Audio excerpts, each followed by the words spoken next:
যে জেনারেলরা আজকে অভিযুক্ত এবং তাদের পক্ষে ওকালতি করছেন তাদেরকে বলতে চাই, এই যে গুম কমিশন বলল যে প্রত্যেকটা আয়নাঘরের আলামত নষ্ট করা হয়েছে, হুম্মাম কাদের চৌধুরী থেকে শুরু করে ব্যারিস্টার আরমান থেকে শুরু করে তারা সবাই বলেছে আমার এখানে টাইলস ছিল, গিয়ে দেখে টাইলস নেই, ঠিকই পরে দেখা গেল সেই টাইলস যে তুলে ফেলেছে তার দাগ আছে। এইরকম প্রত্যেকটা আয়না ঘরকে ভেঙে সুন্দর সুসজ্জিত ড্রয়িং রুম বানাইছে কারা? এটা কি গণ অভ্যুত্থানকারীরা বানাইছে? এটা আমাদেরকে বলেন।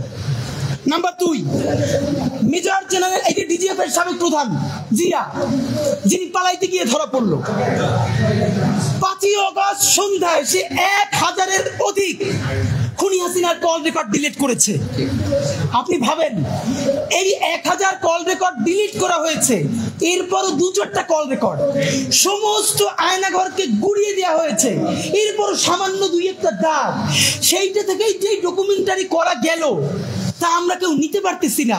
এবার আপনি ভাবেন যদি কোনো আয়নাঘর না ভেঙে অরক্ষিত রাখা হতো, যদি খুনি হাসিনার একটা কল রেকর্ডও ডিলিট করা না হতো, আজকে বাংলাদেশে হাতে যেই পরিমাণ প্রমাণ থাকতো তাতে আওয়ামী লীগ উচ্চারণ কথা তো দূরের কথা, আওয়ামী লীগের যে গণহত্যাকারী সেও মনে হয় সারাদিন আল্লাহর কাছে তওবা করতো।